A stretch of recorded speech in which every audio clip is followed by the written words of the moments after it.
tips para sa mga nagbabalak na maging isang Food Panda delivery rider.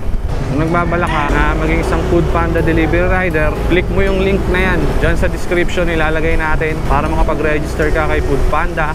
Siguro 3 to 7 days bago ma-process yung application mo. As long as kumpleto ka sa requirements. Yung mga hinihinging requirements ni Food Panda, yung syempre yung picture ng motor mo, kung motorcycle rider ang gusto mo. Kung biker naman, picture ng bike mo, i-upload mo, nakasama ka. Sa motorcycle, kailangan i-upload mo yung RCR ng motor mo, tapos pati yung driver's license mo.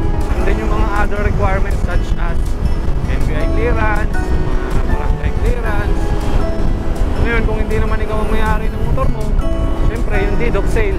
And then kung hiram lang sa kamag-anak, authorization letter naman na pinapayagan kung gamitin mo yung motor niya. Tapos antay ka na lang ng text ni Food Panda. And then advice ko, kung halimbawa masyadong matagal ka na naghihintay, tingin mo hindi approve yung application mo, gawin mo, bumili ka lang ng bagong SIM card number. Palitan mo yung SIM card na ginamit mo pang-apply.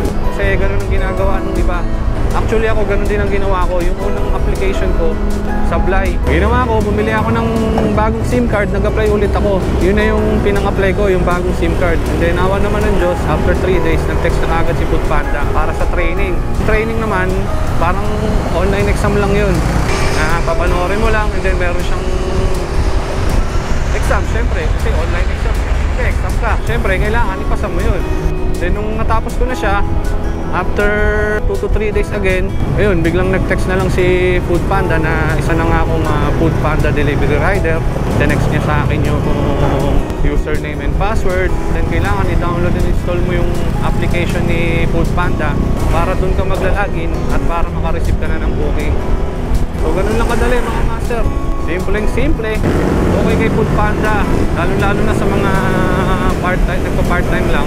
Malaking bagay kasi may Food Panda, pwede kang mamili ng oras. Sa mga gusto mag-apply pala, Food Panda, comment below lang kayo para maturuan ko kayo. Sumasagot naman ako sa mga comment kasi alam nyo naman, hindi pa tayo ganun kasikat. Konti pa lang kayo. Kaya magbabasa ko agad ang message nyo.